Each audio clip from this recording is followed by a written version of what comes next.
Hey, what's up, guys? It's Foster. So there's this thing in language learning that I like to call the tipping point. So when you are learning a new language, in the beginning, until you reach the tipping point, everything is really hard. It is not fun. No one can understand you. You don't understand anything. It's just a really difficult experience.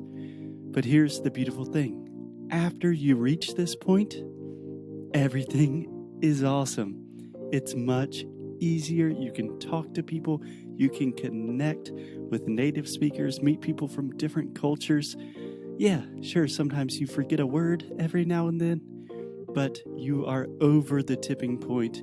You are just learning more and excited to learn more every day. And do you know what the easiest way to reach the tipping point is? Speaking to native speakers, talking to people. And the best way to talk to people is with our good friends at Cambly. So Cambly is a totally online English learning platform. You can talk to native speakers. These are professional English teachers from all over the world. You can talk to them about whatever you want, whenever you want, from whatever accent, whatever topic. It is really, really cool.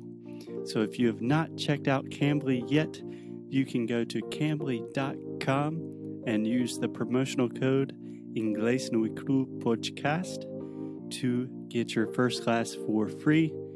Again, if you want to have good conversations in English, reach the tipping point sooner rather than later, visit cambly.com and use the promotional code inglesnuecrupodcast. Okay, let's get on with the show. Hey, what's up, guys? Welcome to another episode of Inglês no Rádio. This week on the show, we are talking about the one, the only, Brasil! Brazuca! Yes, so we are missing Brazil a lot. I am especially struggling today about it. I've been receiving a lot of calls and photos and audios from my friends back in Rio. They are all together meeting each other during bloquinhos de carnaval. Mm-hmm. They're all together. They are all together. Yeah, for some reason your I don't know why. TH is a little off today, meu amor. Okay, so you... Maybe because I miss Brazil. Perhaps. So it is safe to say that you are feeling a little bit of saudades. Yes, and FOMO as well. Fear of missing out. Okay, so we decided to try to kill those little saudades by talking about the country that we love so much and that we are currently missing a lot. So Alexia, what would make you feel better? What do you want to talk about Brazil? So I have an idea. I want to ask you which place from Brazil you would choose besides Rio and São Paulo to go visit if you had the chance. Okay, let me see if I understand this correctly. You are asking me if I could visit any place in Brazil right now, apart from Rio or São Paulo, where would it be? Yeah. Okay, I like this game. I'm excited. I'm going to need a few clarifications first. First, how much time are we talking about spending in a place? Are we talking about visiting for like a week, or are we talking about living there for like 6 months? Okay, we can make this difference. We can talk about both. Okay, because that changes your answer a little bit, right? Mine, I don't know. Yeah, I'm just saying if I'm going to say like, oh, I want to visit, I don't know, Bonito, Mato Grosso do Sul. I love but there. I don't know if I want to live there, you know? Okay, so start. Start with what, for a couple weeks, like a Yes, vacation? couple weeks. Okay, my second quick clarification, I want to make sure that we know the rules of the game. Oh my God, it's so simple. No, it's not. Second clarification, should it be a place that I have already visited or a place I have never been to? Or doesn't matter? No, I think it doesn't matter because aside Mhm. from Rio and São Paulo, the other places you didn't spend much time. So that's fine. Okay, so it doesn't matter. It can be a place that I've already visited or a place that I've never been to. Mm-hmm. Okay, and my last clarification, should it be a specific city? Because a big part of me wants to say, like, I really want to visit the north. I really want to visit the south. No, you can choose a state. A state? Damn. I feel like I'm going to piss so many Brazilians off. Why? Because if I choose one state, that means I'm not choosing the other, I don't know, 28. But that's now. You can choose another one in the next episode. That's fine. Okay. Choose a state. Oh my God, I'm going to start. Yes, that's what I was trying to do. Alexia's going first. Okay. Alexia, let me ask you a question. If you could travel to Brazil right now and matar essas saudades, where would you go? Okay. And so why? there are a lot of parts in Brazil that I We know. been Where do you want to go? to. And for now, my heart is taking me to Bahia. Awesome. Yes. Okay. Bahia. I've never been there, of course. That's why I'm choosing it. And it's a state that has a lot. Now, I can relate a lot because my best friend, all her family is from Bahia. And she's been traveling there since 1 year old, I think. Since she was 1 year old. Yes, since she was 1 year old. And her family is from Caraíva.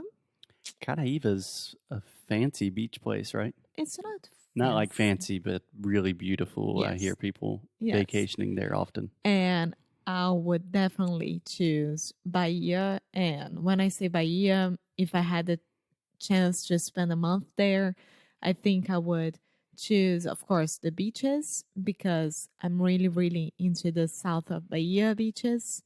And of course, Salvador because it's historical and it's amazing and extremely cultural. Yeah, you can say there's a lot of culture. Yes. And the Sertão Baiano that I want to visit. I want to see that. I want to see this part of Brazil that I don't know much. Unfortunately, I only see sad news about Sertão Baiano when there is a seca, A drought. yes, a drought. Can you And explain to me a little bit what is the Sertão Baiano? it's é o interior, it's the countryside of Bahia. Okay, cool. And it's extremely, extremely hot and super dry. And that's why I don't know much about it because I need to go and I need to see that and experience that. So, Bahia, you have my heart. Awesome. I cannot argue with that decision. I would add Pelourinho, eating the food. I don't know that much about the Bahian food, a comida baiana. why? Bahian food.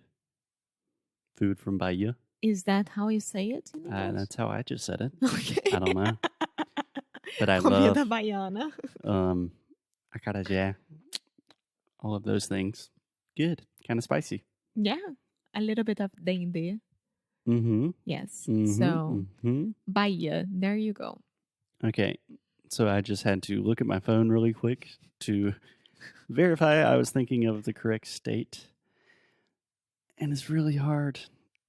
Can I choose two? No. Because they're pretty much the same for me, and that's going to piss a lot of people off. Foster. They're not, but I don't know enough about it, and that's what I want to go there. But that's fine. That's why you want to go. Just say it. Okay. I think I would say the sweet state of Rio Grande do Sul. South. Yes. Go to the south because we've had a lot of students from the south over the years. I don't know anything about the south of Brazil. I've had a lot of students from Porto Alegre, like cool, awesome places like Gramado, Caxias do Sul, Caxias do Sul, Canela. Yeah. And I would also really want to go to Santa Catarina, but you made me just choose one. So that's why I chose Rio Grande do Sul. But it really seems like, how do I want to say this? One of the things I really love about Brazil is diversity in the quite literal sense of the word. Brazil is very similar to the US in a lot of ways. In this sense, I think that if you travel to South Carolina and then you go to, I don't know, Seattle, it's like literally two different countries. Yeah. Geographically, demographically, just way different culturally. And there's so many crazy places in Brazil that have nothing to do with the places that I know, like Rio and São Paulo. Yeah. I would go to the south as well. Also, I was talking today to my two friends, and Luisa is from Porto Alegre. Mm-hmm. And She is? Yes. I thought she was from Curitiba for some reason. No. I just knew she was from the south. And I love her accent so much. I love She the does that southern beautiful Portuguese. Brazilian accent so much. So maybe we could do Nordeste and Sul. We could travel from Brazil, from the north to the south, to the east to the west. Really missing Brazil. Yes. And the other state that I would choose. We get two? I would choose You just said Maranhão. Maranhão. Maranhenses. Sim, Maranhão. Also a state that I just know one person from there, Natalia. Mm-hmm. And all those beaches and the food and everything about Maranhão, the lençóis maranhenses. I know that it's extremely touristy, but I want to go there. Yeah. There are a lot of people from Maranhão here in Porto. Yeah? One of the girls that works at Bebe Gourmet. She's really nice. She always fills up my water bottle. Yeah. I get another state? Go ahead. Oh, man. I don't know if I'm putting the two southern states together. I just chose north and northeast. Northeast? Yeah. Man. So a state that I already know a little bit about. Minas. I'm Nordeste. I didn't choose Minas, but I love Minas. It's I the would best say state. Minas. For some reason, Minas Best Gerais. people from Brazil are mineiros. And yes, I just said that. I love mineiros. Yeah, the people are really sweet. The food is incredible. And I've been to Minas a couple of times to like Poços de Caldas with Alexia's family. But for some reason, I feel at home there. I feel like if I was born Brazilian, I would be a Mineiro. Yeah, Minas is incredible. I miss everything about Minas. Minas, my cheese. Queijo Minas. Oh my God. Cheese. Okay. Requeijão. Before Alexia gets too lost in Pãozinho saudades, de queijo com requeijão. I think we're going to call it a day. A And feijoada mineira com aquela couve maravilhosa. yes, we can record an entire episode on Mineiran food. But for now, I think that helped. It made us feel a little bit better. Everyone in Brazil. No, it didn't. I'm trying to be positive. All you Brazilians listening, we love you. We are going to We see do. you sooner than later. And just keep Brazil weird. Beijo. Beijo. Muito obrigada por ter escutado mais um episódio aqui do nosso Inglês de Necro Rádio. Como sempre, vou pedir para você deixar sua review, deixar o seu e-mail no nosso site inglesnuecrupodcast.com, ficar de olho nas novidades que a gente sempre manda, nossos recursos grátis, enfim, todas as novidades que a gente puder, a gente vai estar compartilhando com vocês, principalmente por e-mail. Então, é isso. Eu quis aqui dar esse recado. Como sempre, obrigada pelo suporte e a gente se vê no próximo episódio, tá bom? Bye!